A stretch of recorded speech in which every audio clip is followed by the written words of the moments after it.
आज हम लोग देखेंगे बिहार एसएससी 8/12/2018 को फर्स्ट शिफ्ट में आए हुए क्वेश्चन को। तो आइए हम लोग देखते हैं। देखिए क्या कर रहा है, 3 संख्याओं का योग 210 है। पहली संख्या दूसरी संख्या की 2 गुनी है और तीसरी संख्या की 4 गुनी है। तो सबसे बड़ी संख्या पूछा गया है। ठीक है, देखिए ये रेशियो का क्वेश्चन है। देखिए सबसे पहले हम इसको रेशियो निकाल लेते हैं। क्या कर रहा है क्वेश्चन में, पहली संख्या दूसरी संख्या की 2 गुनी है, यानी ये मेरा पहला संख्या जो ए मान लेते हैं, दूसरी संख्या की 2 गुनी। तो चलिए दूसरी संख्या का 2 गुनी कर दिए। और क्या कर रहा है, और तीसरी संख्या की 4 गुनी है।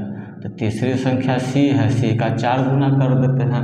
अब यहाँ से ए बी सी का रेशियो हम निकाल लेंगे। A/B/C रेशियो चैप्टर में हमने पढ़ा है कि यदि इक्वल में रहेगा तो रेशियो किस तरह से निकलेगा। यहाँ भी हम लोग आप लोगों को बता देते हैं। जिसका भी यदि इक्वल में दिया हुआ है, फ्रैक्शन में ये नहीं है मेरा, इक्वल में दिया हुआ है, तो जिसका भी रेशियो निकालने के लिए रहेगा उसके अंक उसके छुपा लेना, बाकी जो बचा हुआ अंक रहेगा उसको गुना कर देना। जैसे ए का रेशियो मेरा निकालना, तो ए को छुपा दिया, बचा कौन सा 2 और 4।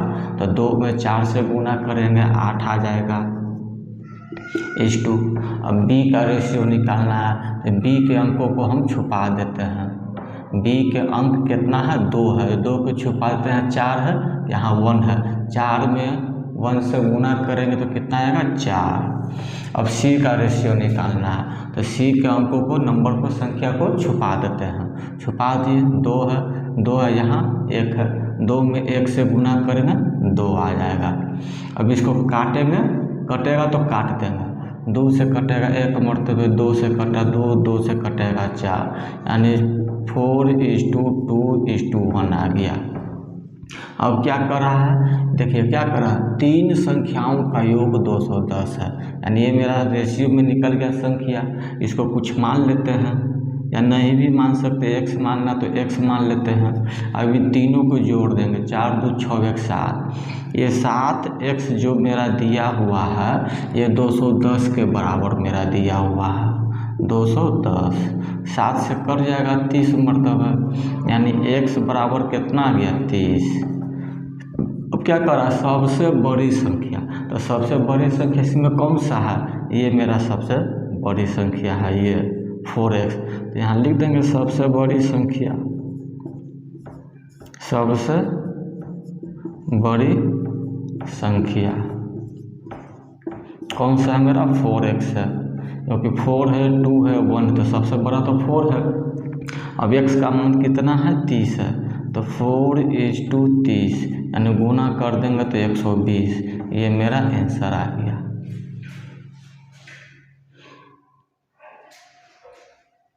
देखिए ये मेरा दूसरा क्वेश्चन है, ये इसको हम लोग वेन डायग्राम से बनाएंगे।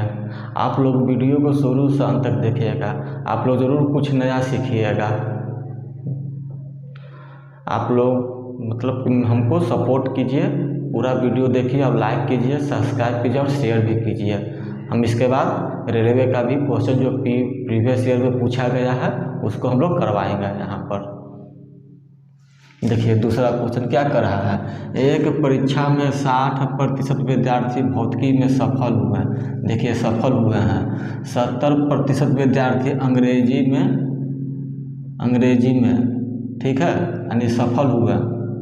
अब 45% विद्यार्थी दोनों विषय में सफल हुए हैं। ठीक है, यदि 45% विद्यार्थी दोनों विषय में असफल, यानी फेल और पास को हमको देखना है सिर्फ। देखिए शुरू में क्या है, 60% भौतिकी में सफल हुआ, सफल का मतलब पास हो गया, ठीक है, यानी पास हो गया। 70% विद्यार्थी जो अंग्रेजी में पास हो गया, 45% विद्यार्थी दोनों विषयों में पास हो गया है। तो हमको यानी सबसे पहले ये देखेंगे कि दोनों विषयों वाला क्या दिया हुआ है, फेल दिया हुआ है कि पास दिया हुआ है। तो दोनों विषयों में जो दिया हुआ है मेरा पास का दिया हुआ है। ठीक है, इसको डायग्राम के द्वारा हम लोग बनाएंगे। डायग्राम के द्वारा बहुत ईजी से बन जाता है, इसका फार्मूला भी है। तो फार्मूला में थोड़ा दिक्कत होता है, इसको फिजिक्स मान लेते हैं। PHY से फिजिक्स हो गया, ENG से इंग्लिश हो गया। ये तो मेरा दोनों वाला है, फिजिक्स और इंग्लिश दोनों, यानी बोथ वाला जिसको हम लोग बोलते हैं। तो बोथ वाला यानी कि दोनों विषयों में क्या दिया हुआ है, पास दिया हुआ है। और कितना पास दिया हुआ दोनों विषयों में, 45%। ये 45% मेरा पास दिया हुआ है, ठीक है। अब देखिए 60% विद्यार्थी भौतिकी में, 60% बोल रहा है। तो ये देखिए भौतिकी फिजिक्स जिसको हम लोग बोलते हैं, ये देखिए ये इसका ये यदि सर्किल तीरेंगे तो 45% तो आ जाता है। तो सिर्फ और सिर्फ भौतिकी में कितना जाएगा, 60 में से 45 को हम लोग घटाएंगे तो कितना जाएगा, 15% आ जाएगा। ये क्या दिया हुआ है, पास का दिया हुआ है। बीच वाला को ही लेकर के प्रश्न को हल करेंगे। यदि ये फेल दिया हुआ रहेगा तो फेल हमको निकालना पड़ता, यानी कि 60% भौतिकी में पास हो गया तो 40% फेल हुआ, यहाँ से यानी 30% इसमें फेल हुआ। इस तरह सबको निकालना पड़ता। ये पास दिया हुआ है तो हमको ये भी मेरा क्या निकला, पास ही निकला, यानी सफल है। यहाँ भी पास, यानी सभी मेरा एक ही रूप में होना चाहिए, एक ही डायग्राम में। अब देखिए 70% विद्यार्थी अंग्रेजी में, तो 70% अंग्रेजी में कर रहा था। अंग्रेजी का यानी इंग्लिश का यदि सर्किल तीरते हैं तो 45% आ जाता है। तो सिर्फ और सिर्फ अंग्रेजी में कितना पास हुआ, 70 में से 45 को घटाएंगे तो 25 आ जाएगा, यानी ये भी मेरा पास ही निकल गया। अब टोटल पास निकालेंगे, टोटल मेरा पास कितना हो गया, टोटल पास सभी को ऐड कर देंगे, 15 + 45 + 25 यानी कितना जाएगा, 85%। यानी 85% स्टूडेंट जो है क्या हो गया है, पास हो गया है। तो फेल कितना हुआ, फेल बराबर 100 मान लेते हैं। 100 में टोटल तो मेरा 100 है, 100 में से 85 को घटाएंगे तो कितना जाएगा, 15% फेल दिया हुआ है। क्वेश्चन में क्या करें, यदि 45 विद्यार्थी दोनों विषयों में असफल हुए हैं, दोनों विषयों में असफल हुए हैं, यानी कि दोनों विषयों में फेल निकल गया मेरा 15%, यानी ये 15% जो दिया हुआ है 45 का दिया हुआ है। तो कुल विद्यार्थियों की संख्या पूछ रहा है, तो टोटल मेरा कितना रहता है, परसेंटेज मेथड में 100 रहता है। ये देखिए इसका ये कितना गुना है, 3 गुना। तो ये भी इसका कितना गुना होगा, 3 गुना होगा, यानी 3 × 100। डायरेक्ट हम लोग इसको गुना कर देंगे 300, ये मेरा आंसर हो गया। इसको डायरेक्ट हम लोग बना सकते हैं, इतना करने की ज़रूरत ही नहीं पड़ेगा। डायरेक्ट हम लोग निकालेंगे, 45 है तो 15 25 से जोड़ देंगे, 85 आ जाएगा। 100 में से 85 घटाएंगे, 15 15 बराबर 45, तो 100 बराबर कितना, तो 15 × 45, तो 100 में 3 से गुना करेंगे, 100 × 300, टोटल मेरा 300 आ जाएगा।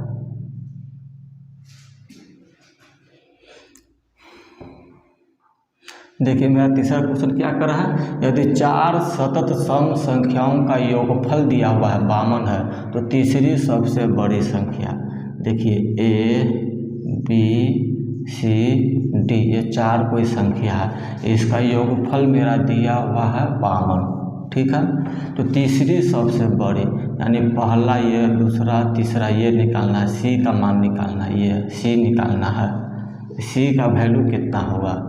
मेरा योगफल दिया हुआ है, योगफल कितना दिया हुआ है, 52 यानी 52। तो यहाँ से सबसे पहले हम औसत निकाल लेंगे, ये तो हाथ पर ही बन जाएगा बिना पेन चलाए हुए, ये 52 हो जाएगा औसत। 52 बटे कितना संख्या, 1 2 3 4, तो 4 से भाग दे देंगे, औसत निकालेंगे 13, यानी ये मेरा 13 आ गया। 13 जो मेरा औसत आ गया। ये क्या कर रहा है, सम संख्या, सतत का मतलब होता है लगातार। ये नियम सिर्फ किस पर लगेगा, लगातार पर, रिस्पेक्टिव वैल्यू पर, यानी कि लगातार संख्या रहेगा तब, नहीं तो ये नियम नहीं लगाइएगा, लगातार सम हो या विषम हो, ठीक है। अब ये लगातार संख्या है तो इसका औसत 13 आ गया। औसत हमेशा बीच वाला होता है, 2 इधर छाड़ देते हैं, 2 इधर छाड़ देते हैं, ये मेरा औसत आ गया 13, ये मेरा औसत मान लेते हैं। यहाँ पर कुछ अंक होगा वो आएगा यहाँ पर 13। अब 13 के बाद सम संख्या क्या होगा, 14, 14 के बाद सम संख्या क्या होगा 16, 14 के पहले सम संख्या क्या आएगा 12, 12 के पहले सम संख्या क्या आएगा 10, यानी ये मेरा नंबर निकल गया। पहला संख्या 10 है, दूसरा संख्या 12 है, तीसरा संख्या 14 हो जाएगा, चौथा संख्या 16 हो जाएगा। अब छोटा संख्या पूछेगा तो 10, तीसरी सबसे बड़ी पूछ रहा है 1 2 3, यानी ये हो गया, यानी तीसरी सबसे बड़ी संख्या 14 हो गया, जो कि मेरा आंसर हो जाएगा सी बराबर। सबसे बड़ा पूछता तो 16 हो जाता, तो ये मेरा औसत निकाल लेंगे सबसे पहले।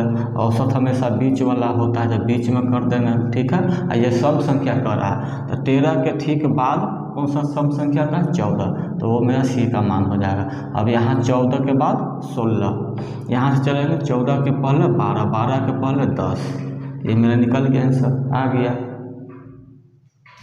आप लोगों को वीडियो यदि पसंद आता है तो आप लोग वीडियो को लाइक कीजिए, सब्सक्राइब कीजिए और शेयर कीजिए। हम आप ही लोगों के लिए पढ़ाते हैं। देखिए क्या कर रहा है, 5 अंकों की सबसे छोटी संख्या ज्ञात कीजिए जो 8, 16, 24, 36 एवं 54 से पूर्णतः विभाजित हो। ठीक है, तो 8, 16, 24, 36, 54 का एलसीएम निकाल लेंगे सबसे पहले। ठीक है, एलसीएम निकालेंगे। एलसीएम निकालने का दो तरीका है। ये 8 है, ये 2 के पावर क्यूब हो जाएगा। 16 है तो 2 के पावर 4 हो जाएगा। 24 है तो 8 गुने 3 होता है, यानी 2 के पावर क्यूब गुने 3 हो जाएगा। उसके बाद 36 है तो 36 का 9 गुने 4 होता है, यानी 2 का स्क्वायर कर देंगे, और 9 का होता है 3 का स्क्वायर। ठीक है, 36 हो गया, 54 हो गया, 54 का होता है 27, यानी 3 के पावर क्यूब, यानी कि 2 गुने 3 के पावर क्यूब हो जाएगा। तो यहाँ से एलसीएम निकाल देंगे। सबसे हाईएस्ट पावर 2 में ले लेंगे। 2 के पावर 3 है, 2 के पावर 4 है, यहाँ 2 के पावर 1 मान लेते हैं। यह है सबसे हाईएस्ट पावर। एलसीएम में क्या करते हैं, सबसे हाईएस्ट पावर 2 के पावर 4। ठीक है, उसके बाद 3 वाला में लेते हैं, 3 के पावर क्यूब। अब इसका कितना हो जाएगा 16, इसका कितना हो जाएगा 27।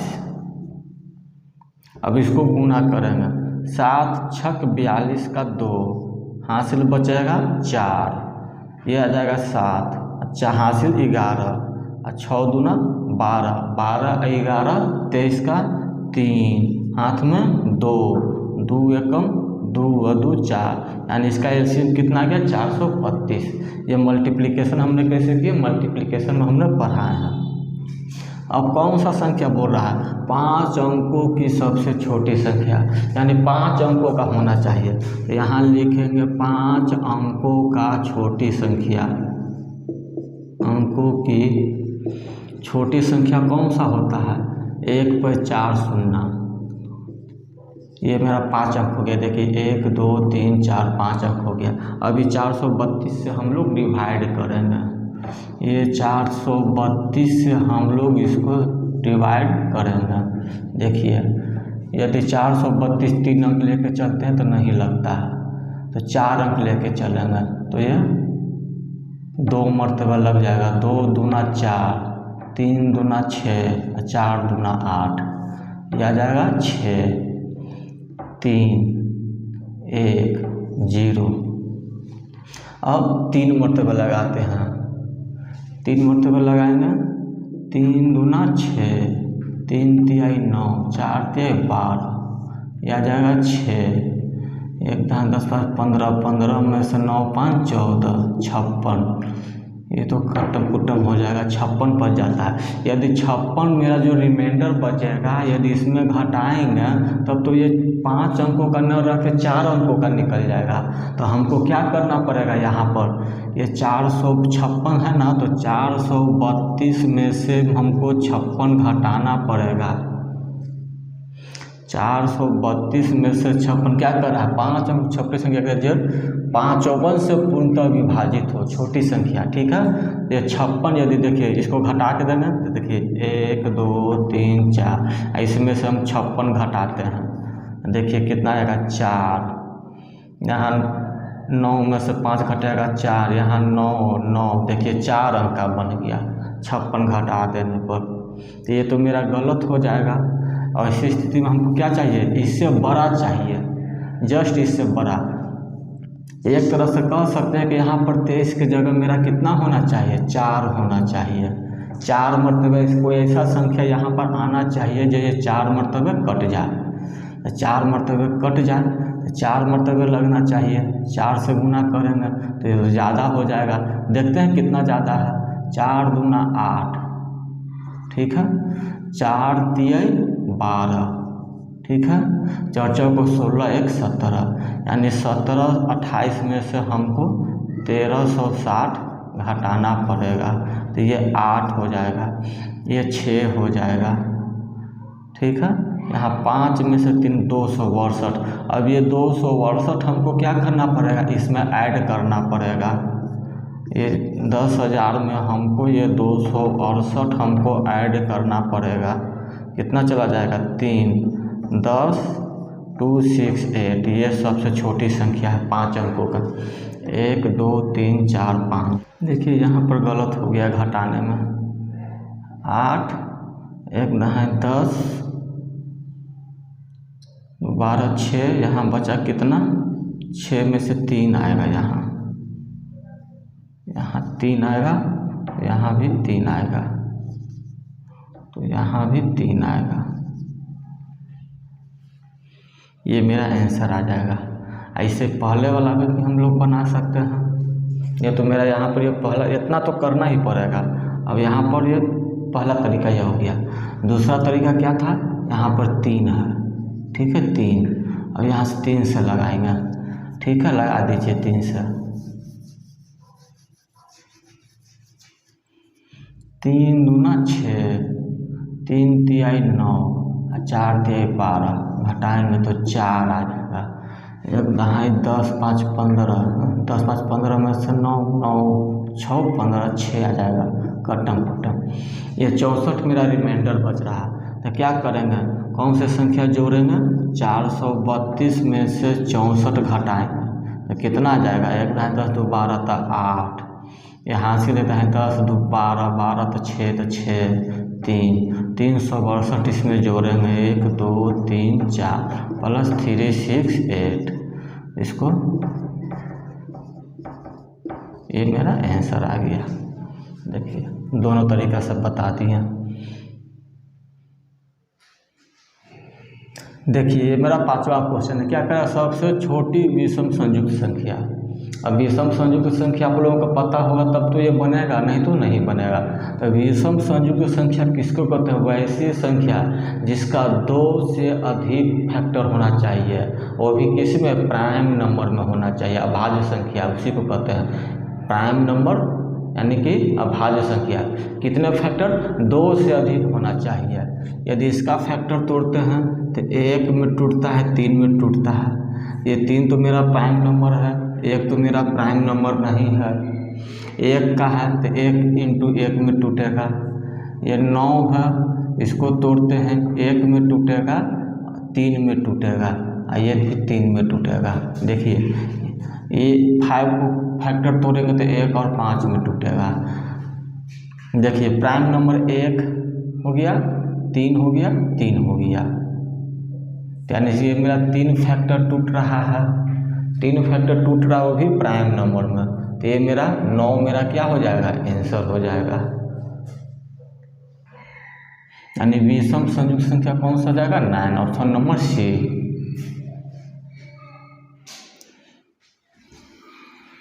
देखिए क्या करा, किसी वस्तु का एसपी का मतलब सेलिंग प्राइस, विक्रय मूल्य, उसके सीपी यानी कॉस्ट प्राइस का 60% है, तो हानि प्रतिशत क्या है, ठीक है, बना दीजिए। एसपी जो कर रहा है सीपी का के मतलब गुना 60, परसेंटेज हटाएंगे बटे में 100, 20 से कटेगा 5 मरतबे, 20 से कटेगा 3 मरतबे, यानी एसपी जो होगा कितना हो जाएगा 3/5 सीपी हो जाएगा। यहाँ से एसपी और सीपी का रेशियो निकाल लेते हैं। ये मेरा SP/SP हो गया, SP/CP, ये 3 है ये 5 है, यानी 5 की वस्तु 3 में बेच रहा है तो उसको हानि हो रहा है, तो हानि परसेंट निकाल देंगे। हानि प्रतिशत बराबर कितने का हानि हो रहा है, 2 का हो रहा है, 2। हानि प्रतिशत किस पर निकलता है, सीपी पर निकलता है, गुने 100। परसेंटेज में बदलना है तो 100 से गुना कर देंगे, 5 से इसको काटेंगे तो 20 मरतबे, यानी 20 दूना 40% का उसको लॉस हो रहा है। जैसे ही ये रेशियो में आ जाएगा, ये तीनों रेशियो में आ जाएगा तो ये मेरा क्या चीज़ में आ जाएगा, पैसा में बदल जाएगा, रुपीज़ में बदल जाएगा। यानी 5 रुपया दाम है, 3 रुपया में बेच रहा है तो 2 रुपये का उसको लॉस हो रहा है। हानि परसेंट या लाभ परसेंट किस पर निकालते, सीधा सीपी पर निकालते हैं। सीपी नीचे रखेंगे 5, और परसेंटेज में बदलना तो 100 से गुना और काट छाट कर देंगे। देखिए इस प्रकार क्वेश्चन हर एग्जाम में पूछा जाता है। देखिए इसका फॉर्मूला होता है खर्च पर वृद्धि का असर न हो, तो इसका एक फार्मूला होता है क्या, R/100 ± R गुने 100। देखिए ये मेरा परसेंटेज में दिया हुआ तो ये R का मान दिया हुआ है, ऐसे R के नाम बगल में दिया हुआ है वृद्धि, तो वृद्धि का मतलब क्या होता है, बढ़ जाना, यानी प्लस, कमी का रहेगा तो माइनस, यहाँ पर ये प्लस माइनस इसीलिए भी ये लेंगे। यदि यहाँ कमी दे देगा तो माइनस कर देंगे, यदि वृद्धि दे देगा तो प्लस कर देंगे। अब इसको डायरेक्ट हम लोग बना सकते हैं, 20/120 हो जाएगा, क्योंकि वृद्धि है तो प्लस का साइन देंगे, गुने 100। ये डायरेक्ट कटेगा 6 मरतबे, 3 से कटेगा 2 मरतबे, 50 से कट जाएगा, यानी 50/3% का, यानी 16:2/3% का हमको कमी करना पड़ेगा, ताकि इसके खर्च पे कोई तरह का असर ना पड़े। ये मेरा बन गया। देखिए ये टाइम एंड वर्क का क्वेश्चन है, क्या कर रहे थे, 10 बढ़ई मिलकर 4 घंटे प्रतिदिन काम करते हुए 30 दिन में 240 कुर्सियाँ बनाते हैं, तो 18 बढ़ई प्रतिदिन 10 घंटे काम करते हुए 36 दिन में कितने कुर्सियाँ बनाएंगे। ठीक है, इसमें फार्मूला होता है MDH/W।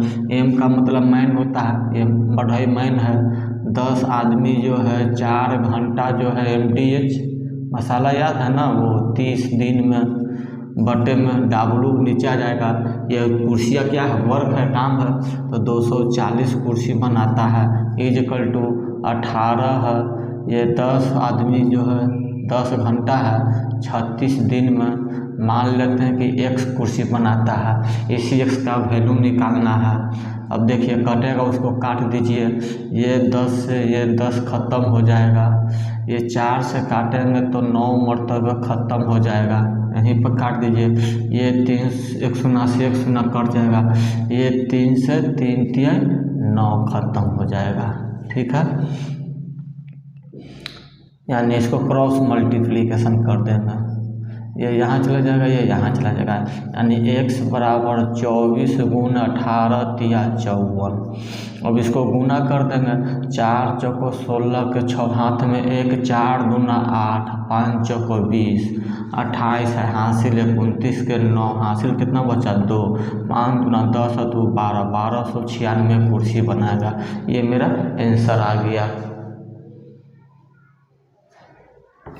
देखिए क्या कर रहा है, 600 रुपये की धनराशि को 2 पुरुष 4 महिला 6 लड़कों के बीच इस प्रकार बांटा गया है कि 1 पुरुष 1 महिला 1 एवं 1 लड़के का हिस्से का अनुपात 3:2:1 है, तो प्रत्येक लड़के को प्राप्त धनराशि क्या है। देखिए बांटना कितना में है, 2 पुरुष है, 4 महिला है, 6 लड़कों में बांटा, गया है। अमाउंट मेरा किस रेशियो में दिया हुआ है, एक महिला एक पुरुष एक लड़का का दिया हुआ है। ठीक है, तो यहाँ से निकाल लेते हैं क्या सबसे पहले, और टोटल अमाउंट 600 रुपया दिया हुआ है। यहाँ मान लेते हैं मेल है, ये फीमेल है, ये चाइल्ड दिया हुआ है। यहाँ लिखते हैं नंबर ऑफ पर्सन कितना है, 2:4:6 है। ये मेरा अमाउंट है each person, amount each person यानी प्रत्येक को जो मिला वो अमाउंट दिया हुआ है 3:2:1। ये तो मेरा एक आदमी का दिया हुआ है, ऊपर में 2 आदमी है, तो टोटल मेरा अमाउंट कितना हो जाएगा, 3 दूना 6 हो जाएगा, 4 दूना 8 हो जाएगा, आइए 6 एकम 6 यानी टोटल पुरुष को 6 रुपया मिलेगा, टोटल फीमेल को कितना रुपया मिलेगा, 8 रुपया मिलेगा, और टोटल चाइल्ड को कितना रुपया मिलेगा, 6 रुपया मिलेगा। अब यहाँ से टोटल, क्योंकि मेरा यहाँ पर अमाउंट जो दिया हुआ है क्या चीज़ में दिया हुआ है, टोटल में दिया हुआ है, तो यहाँ से टोटल अमाउंट निकाल देंगे। x मान लीजिए, कोई दिक्कत नहीं है, कितना जाएगा 20x आ जाएगा। ये 20x जो है 600 के बराबर है, 20 × 60 30 मरतबा कट जाएगा, x बराबर 30 आ गया। तो टोटल जो अमाउंट है वह चाइल्ड को कितना मिला, यानी बच्चे को कितना मिला कुल, ये निकाल लेते हैं। बच्चे की कुल राशि यानी ईच चाइल्ड, प्रत्येक लड़के को कितना मिला, डायरेक्ट यहाँ से भी निकाल सकते हैं। प्रत्येक लड़के का हिस्सा, लड़का है तो यहाँ बॉय कर दीजिए, ठीक रहेगा। ठीक है, हिस्सा क्या करेंगे, टोटल कितना है 6x है, तो 6 × 30 कर देंगे। अब बटे में टोटल लड़का कितना दिया हुआ है, 6 दिया हुआ, तो 6 से डिवाइड कर देंगे। डिवाइड कर देंगे तो एक लड़का को मेरा निकल जाएगा, 6 से ये 6 कट जाएगा, यानी एक लड़का को 30 रुपया मिला है, तो 6 लड़का को 180 रुपया आ जाएगा। देखिए गुना करके ऐसे यहाँ भी आ रहा है 180 रुपया। इसी तरह से पूछता कि प्रत्येक पुरुष को या एक पुरुष को कितना रुपया मिलेगा, तो 30 जो आया यहाँ से गुना करते और 2 से डिवाइड करते, क्योंकि आदमी तो 2 ही है, आदमी 2 है तो 2 से यहाँ डिवाइड कर देते हैं। 6 × 30 यानी 15 × 6 90 रुपया, यानी प्रत्येक पुरुष को 90 रुपया मिलता। महिला का कहता x का मान यहाँ रख देते हैं, 4 से डिवाइड कर देते हैं, 60 रुपया, यानी प्रत्येक महिला को 60 रुपया मिलेगा। देखिए इस तरह का क्वेश्चन हमने करवा चुके हैं, इस तरह का क्वेश्चन हर एग्जाम में मतलब कि पूछा जाता है। आइए ये बिहार एसएससी के हर शिफ्ट में ये पूछा गया है। इसको देखिए डायग्राम से बनाते हैं, ये मेरा प्रेजेंट हो जाएगा वर्तमान, ठीक है। ये मेरा 10 वर्ष पूर्व हो जाएगा माइनस में, 5 वर्ष बाद, यहाँ पर 5 वर्ष बाद प्लस हो जाएगा, इसे भी माइनस का मतलब पूर्व होता है।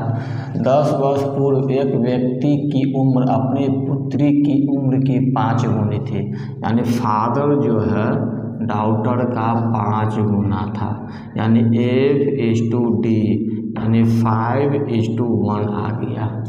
देखिए ये तो मेरा वर्तमान चल रहा है, मान लेते हैं वर्तमान मेरा 2023 है, यहाँ 2013 आ जाएगा, यहाँ 2028 आ जाएगा, 5 वर्ष बाद। ये सब लिखना जरूरी नहीं है, समझाने के लिए लिख रहा है। फिर क्या कर रहा है, आज से यानी आज के मतलब वर्तमान से 5 वर्ष बाद उस व्यक्ति की उम्र अपनी पुत्री की उम्र की 2 गुनी हो जाएगी, यानी व्यक्ति का जो उम्र होगा वह डॉटर का उम्र का 2 गुना हो जाएगा, ठीक है। यानी F/D यानी 2:1 ही हो जाएगा, ठीक है। तो क्या कर उसकी पुत्री की वर्तमान उम्र पूछ रहा है, यानी यहाँ पर डॉटर का एज पूछा गया है, ठीक है। इसको बताए थे क्या A/B करके एक फार्मूला होता था उस तरह से, यानी F/D कर देंगे, यानी फादर बाई डी। यहाँ से चलते इसको वेरिएबल मान लेते हैं एक, यानी 5x, ये नीचे x आ जाएगा। 1x का मतलब x ही होता है। वर्तमान में यहाँ देखिए किसका किसका रेशियो दिया हुआ है, 10 वर्ष पूर्व का, ये 5 वर्ष बाद का दिया हुआ। तो देखिए यहाँ से यदि वर्तमान में चलते हैं तो +10 करना पड़ेगा, फिर यहाँ से यहाँ तक का रेशियो पर पहुँचने के लिए 5 करना पड़ेगा, यानी टोटल हमको 15 वर्ष जोड़ना पड़ेगा दोनों में, तभी तो ये रेशियो के बराबर आएगा, 2:1 के रेशियो के बराबर आएगा। देखिए 10 वर्ष पूर्व दिया हुआ, यानी कि इस रेशियो के यहाँ पर ले गए वर्तमान में, ठीक है, वर्तमान में चला गया, 10 वर्ष जोड़ दिए। अब ये रेशियो जो मेरा दिया हुआ है यहाँ से वर्तमान से 5 वर्ष बाद का दिया हुआ, फिर इस रेशियो के यहाँ से चलेंगे तो 5 वर्ष ऐड करना पड़ेगा, टोटल कितना ऐड करना पड़ेगा, 15। अब यहाँ से क्रॉस मल्टीप्लिकेशन करेंगे, ये 5x हो जाएगा, ये 2x हो जाएगा, घट जाएगा कितना जाएगा, 3x, ये 15 हो जाएगा, 30 हो जाएगा, घट जाएगा तो कितना जाएगा, 15। देखिए सेम साइन रहेगा तो बराबर किस तरफ ले जाने में क्या हो जाएगा, घट जाएगा। अब इसको काट देंगे, 5 मतलब कट गया, x बराबर 5। तो डॉक्टर का उम्र यहाँ पर कितना था, 10 वर्ष पहले 5 वर्ष था। अब हमको वर्तमान में निकालना है तो 10 जोड़ देंगे, यानी कि आज उस डॉक्टर की उम्र कितना है, 15 वर्ष है। ये मेरा आंसर आ गया। देखिए क्या करें कि निश्चित धनराशि 7.5% प्रति वर्ष की दर से SI पर कितने समय में स्वयं की 3 गुनी हो जाएगी, कितने समय में। देखिए तो इसका फार्मूला होता है T = N-1 × 100/R। इस फार्मूला पर हम लोग निकाल लेंगे। n का मतलब है n गुना 3 गुना, 3 में से घटेगा 2 गुना 100, रेट कितना दिया हुआ है, 7.5%। ये दशमलव हटाएंगे, यहाँ 1 शून्य दे देंगे, 25 दिया, ये 25 चौको, यानी 80/3 वर्ष। अब इसको वर्ष और महीना में बदलना है, 3 से भागा देंगे तो कितना जाएगा, 16×48/2 वर्ष। ये मेरा आंसर आ गया। यदि इसी को और चार्ज में बदलना है, वर्ष इसको महीना में बदलना है, प्लस कर देंगे 2/3, ये मेरा 12 से गुना कर देंगे, 3 चौको 12, यानी कितना आ गया, 16 वर्ष 4 गुना 8 महीना। ये ऑप्शन पे डिपेंड करता है कि किस तरह का ऑप्शन दिया हुआ है। 16 वर्ष 8 महीना, ये भी मेरा आंसर है। जो ऑप्शन में ये है तो ये है तो ये लगा देगा। ये जो मेरा फ्रैक्शन में आ गया है उसको क्या चीज़ में बदल देंगे, महीना में। महीना में बदलने के लिए 12 से गुना कर देंगे, काटेगा उसको काट छाँट कर देंगे। तो आज का क्लास यहीं पर समाप्त करते हैं। यदि वीडियो अच्छी लगी तो आप लोग लाइक कीजिए, सब्सक्राइब कीजिए और शेयर कीजिए।